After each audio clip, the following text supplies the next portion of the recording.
गाडीच्या पानातून सळसळत काही वर चढल्याचे जाणवले. किर्र काळोखात मी हिम्मत करून झाडाजवळ जाऊन काय आहे ते पाहण्याचा प्रयत्न केला. पाय जमिनीत थिजले.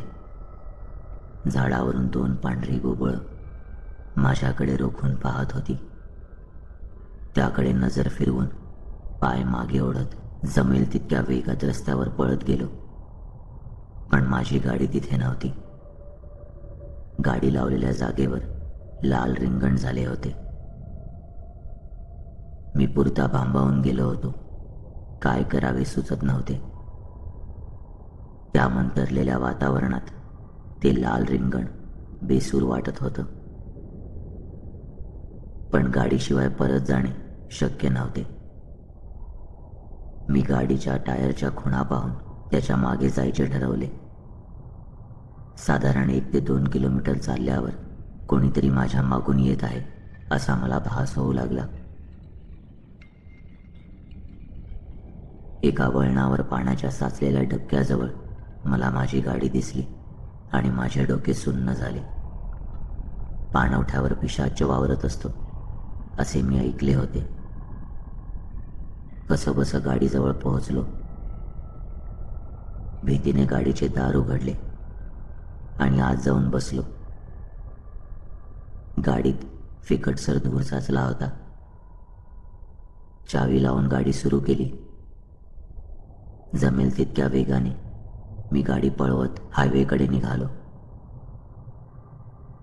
टोल नाक्यावर मला पोलिसांचे बॅरिकेड्स लावलेले दिसले.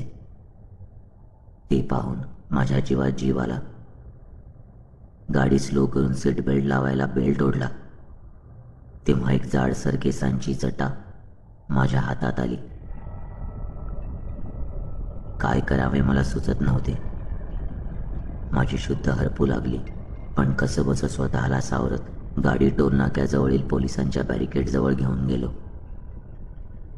पोलीस चौकीत जाऊन घडलेला सगळा प्रकार मी पोलिसांना सांगू लागलो. ड्युटीवर असलेल्या इन्स्पेक्टर चव्हाण साहेबांनी मला बसायला खुर्ची दिली आणि पाण्याचा ग्लास पुढे सरकवला. 2 हवालदारांना माझी गाडी चेक करायला बाहेर पाठवलं. पाणी पिताच जणू माझ्या जीवात जीव आला होता. चव्हाण साहेब म्हणाले, तुमच्यासोबत जे काही घडले ते मला नीटसर सांगा. मी त्यांना सांगू लागलो. आम्ही 2 मित्र गोव्याला एका मित्राच्या लग्नासाठी गेलो होतो. तो मूळचा गोव्याचा होता म्हणून त्याने तिथेच लग्न करायचे ठरवले होते. गोवा हे एक चांगले पर्यटन स्थळ म्हणून प्रसिद्ध आहे. पण जास्त प्रसिद्ध आहे ते मद्यपींचे स्वर्ग म्हणून. काल रात्री मित्राच्या लग्नाचे रिसेप्शन झाले. आम्हाला निघेपर्यंत रात्री 11 वाजले होते. शेवटचे चेअर्स करून आम्ही 3 जण बाहेर पडलो. 1 मिनिट, तुम्ही दारू पिऊन गाडी चालवत होता? चव्हाण साहेब थोडे रागात म्हणाले. त्यांच्या या प्रश्नाने मी थोडा भांबावून गेलो होतो. घडलेला प्रकार इतका भीतीदायक होता की साहेबांसमोर खरे बोलण्याशिवाय माझ्याकडे दुसरा पर्याय उपलब्ध नव्हता. मी त्यांना पुढे सांगायला सुरुवात केली. साहेब, मी पार्टीला जातो पण पित नाही. मित्राने जास्त आग्रह केला तर एखादा स्मॉल ग्लास पितो, कारण बहुधा मीच माझ्या मित्रांना सोडायला घरी जात असतो.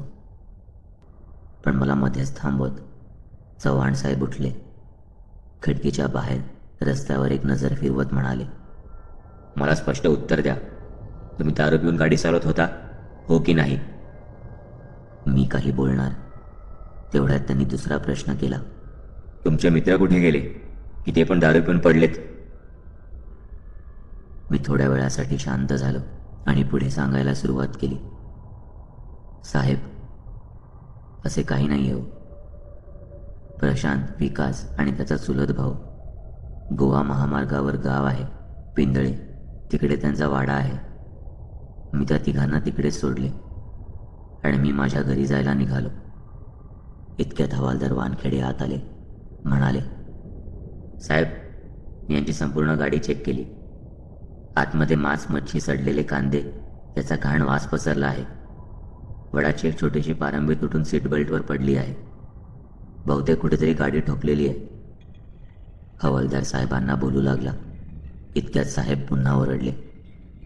तुम्ही खरं सांगताय का आता? पुढे काय घडले ते सांगा. साहेब, मी त्यांना वाड्यावर सोडले. परत येताना मला जाणवले की आज आपण जरा जास्त प्यायलो आहोत. गाडी चालवताना एका वळणावर जबरदस्त प्रेशर आलं. लघवी करायला म्हणून थांबलो. गाडीतून उतरून रस्त्याच्या कडेला जाऊन थांबलो. इतक्या समोरच्या निलगिरीच्या झाडावर एक पांढरी आकृती सरसावत गेली. मी ते काय आहे हे पाहण्यासाठी पुढे गेलो आणि माझ्या पायाखालची जमीनच सरकली. 2 पांढरी बुबुळं माझ्याकडे डोळे रोखून पाहत होती. होती नव्हती तेवढी उतरली. मी सरळ मागे वळलो आणि पाहतो तर माझी गाडी गायब होती. मी 1 ते 2 किलोमीटर चालत गेलो तेव्हा माझी गाडी मला त्या पाणवठ्याजवळ सापडली. तेवढ्यात वानखेडे हवालदार म्हणाले, साहेब, एक सांगायचे राहिले. गाडीला उजवीकडे सगळ्या बाजूला रक्त लागले. मी आता यांची संपूर्ण गाडी तपासली. इतक्यात चव्हाण साहेब धाडकन खुर्चीवरून उठले आणि माझ्या मुस्काटात लगावली आणि म्हणाले, हरामखोरा, खरं सांग काय झालं ते, नाहीतर जाम मार खाशील. मी पुरता हवालदिल झालो होतो. पोलिसांच्या दांडगाईने माझ्या शर्टाची 2 बटणं तुटली होती. मी चव्हाण साहेबांच्या पाया पडलो आणि म्हणालो, साहेब, जे काही झाले ते मी तुम्हाला सगळं सांगितलं. यात माझा काही गुन्हा नाही. साहेब, मी कोणालाही गाडीने उडवलं नाही. ते रक्त गाडीवर कसे आले मला माहीत नाही, पण साहेबांनी माझं ऐकलं नाही. 2 हवालदारांनी मला पकडून चौकीच्या बाहेर गाडीजवळ आणलं. साहेब गाडी पाहून म्हणू लागले, वानखेडे, नक्की काहीतरी झालंय. कळसे, याला गाडीत टाका. जिथे हे सगळं झालं तिथे चला. मोठ्या पोलीस चौकीला फोन करून ॲम्ब्युलन्स मागवून घ्या. पोलिसांच्या गाडीत बसून मी पुन्हा त्या रानाकडे जाऊ लागलो. पण काही मीटर पुढे जातो न जातो तोच अचानक पोलिसांच्या गाडीचे दिवे बंद झाले आणि गाडी बंद पडली. चव्हाण साहेबांना वेगळी शंका आली आणि ते म्हणाले, तुमच्या बोलण्यात तथ्य आहे की नाही हे तिकडे गेल्यावर तपास केल्यावर कळेल. पोलिसांची गाडी बंद पडल्यामुळे मला माझ्याच गाडीमधून त्या ठिकाणी घेऊन जाऊ लागले. दोन्ही हवालदार मागे बसले होते. मी चव्हाण साहेबांच्या सोबत पुढे बसलो होतो. साहेब गाडी चालवत होते. मी त्यांना मार्ग दाखवत होतो. त्या भयानक वातावरणात मला जायची इच्छा नसतानाही मला माझा खरेपणा सिद्ध करण्यासाठी तिथे जावं लागत होतं. जवळजवळ 20 ते 25 मिनिटं गाडी चालवल्यावर साहेबांनी मला विचारले, अरे, अजून किती लांब आहे? रात्रीची वेळ होती. मला फारसे आठवत नव्हते. तरी मी म्हणालो, साहेब, काही मिनिटात पोहोचू आता. तेवढ्यात गाडीत काळा धूर साचला. चव्हाण साहेब ओरडले, अरे, ब्रेक का लागत नाहीये? हवालदार कळसेने हँडब्रेक खेचला. इतक्यात गाडी भरकटली.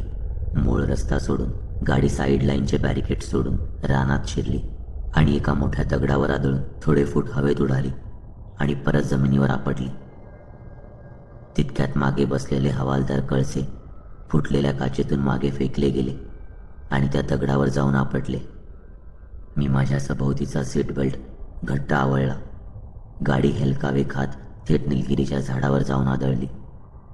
अपघात इतका भीषण होता की पुढे बसून गाडी चालवत असलेले चव्हाण साहेब काच फुटून समोरच्या निलगिरीच्या झाडाच्या खोडावर आदळले. जागेवरच त्यांचा मृत्यू झाला होता. क्षणात माणसाचा मृत्यू कसा होतो हे तेव्हा मी माझ्या डोळ्यांनी पाहिलं होतं. माझे डोके समोर काचेवर आपटले. सीट बेल्ट लावल्यामुळे मी वाचलो. काही क्षणापुरता माझ्या डोळ्यासमोर अंधार झाला. चव्हाण साहेबांचा असा अचानक झालेला मृत्यू, समोर पडलेला त्यांचा मृतदेह पाहून माझी पुरती दातखिळ बसली. जागेवर मला 2 उलट्या झाल्या. कसाबसा मी सीट बेल्ट काढून गाडीच्या बाहेर आलो. माझ्या दोन्ही पायांच्या गुडघ्यावर जबरदस्त मार लागल्यामुळे मला चालताही येत नव्हते. अंगावरील कपडे फाटून चिंध्या झाल्या होत्या. तेवढ्यात वानखेडे हवालदार डोके धरून चव्हाण साहेबांच्या बॉडीसमोर उभे होते. क्षणात ते 4 ते 5 फूट उडाले आणि मागे असलेल्या तलावात भिरकावले गेले. त्यांना कदाचित पोहता येत नसल्याने ते ओरडत होते, पण नंतर काही मिनिटातच तलावात बुडबुडे दिसू लागले. तसा मी लंगडत घाबरत मूळ रस्त्यावर आलो. भूत पिशाच्च काही नसतं असं मानणारा मी एकासोबत 3 मृत्यू डोळ्यासमोर पाहून पांढरा फटक पडलो होतो. माझी शुद्ध हरपणार याआधी मी फरफटत चौकीच्या दिशेने पळू लागलो, पण मागून माझा पाठलाग होत होता. मी मागे पाहिले.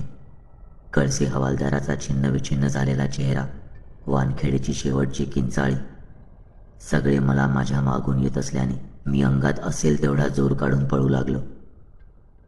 एका गावाच्या वेशीवर पोहोचलो. समोर कंदिलाचा उजेड दिसला आणि काही क्षणात बेशुद्ध पडलो. सकाळी शुद्धीवर आलो तेव्हा मी एका घरात होतो. माझे आई बाबा समोर होते. मी म्हणालो, तुम्ही इथे कसे? तेवढ्यात आईने मला शांत केले आणि बाबा बाहेर जाऊन गावच्या सरपंचांना आत घेऊन आले. तेवढ्यात सरपंच म्हणाले, साहेब, हा मुलगा आमच्या गावकऱ्यांना पहाटे गावाच्या वेशीवर सापडला.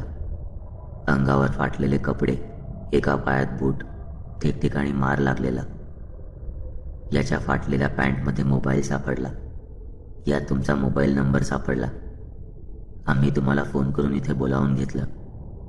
तुमचा पोरगा जाम बिथरलेला दिसतोय. तुम्ही विचारा त्याला काय झालं ते. त्यांनी मला विचारले आणि मी सोबत घडलेली सगळी घटना त्या तिघांसमोर सांगितली. तेवढ्यात सरपंच म्हणाले, लेका, तू जे सांगतो ते अर्धवट सत्य आहे.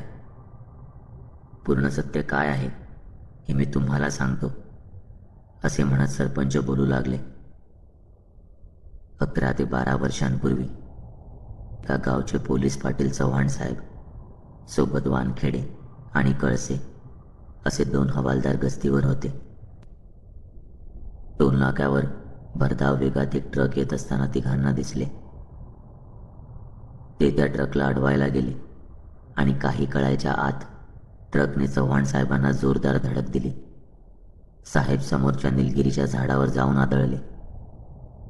साहेबांना वाचवण्याच्या नादात हवालदार कळसे ट्रकच्या मागच्या चाकाखाली येऊन चिरडले गेले.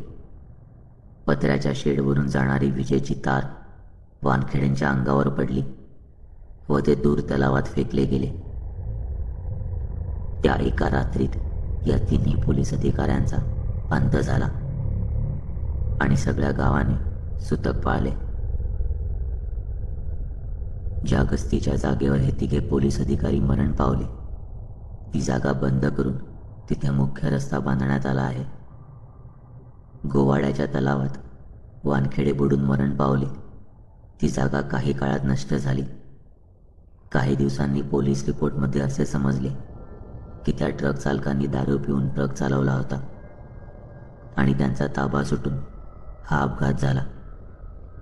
3 कुटुंबांची राख झाली. तेव्हापासून आतापर्यंत तुमच्यासारखे जे लोक या रस्त्यावर दारू पिऊन गाडी चालवतात, त्यांना चव्हाण साहेब, वानखेडे, कळसे यांचा चकवा लागतो. पोलीस पाटील खूप भले माणूस होते. त्याने कधी कोणाला जीवानिशी मारले नाही. त्यांच्यासारखे अजून कोणी काळाच्या पडद्याआड जाऊ नये म्हणून ते तुमच्यासारख्या दारू पिऊन गाडी चालवणाऱ्या चालकांना जन्मभराची अद्दल घडवतात. तुम्ही मध्यरात्रीपासून ते गावाच्या वेशीपर्यंत जवळपास 55 ते 60 किलोमीटर फिरत होतात. पण जिथे ही घटना घडली तिथे आसपास कोणतीही चौकी नाही, कोणताही टोल नाका नाही. जे काही घडलं तो एक चकवा होता. आता सगळे विसरा, या घटनेमधून बाहेर या आणि काहीतरी अनुभव घ्या. शहाणे व्हा. हे सगळं ऐकून आई, बाबा आणि मी निशब्द झालो होतो. निरोप घेताना मी सरपंचांच्या देवघरात साष्टांग नमस्कार केला. देवाचे आभार मानले. आई बाबांना घेऊन परतीच्या प्रवासाला निघालो.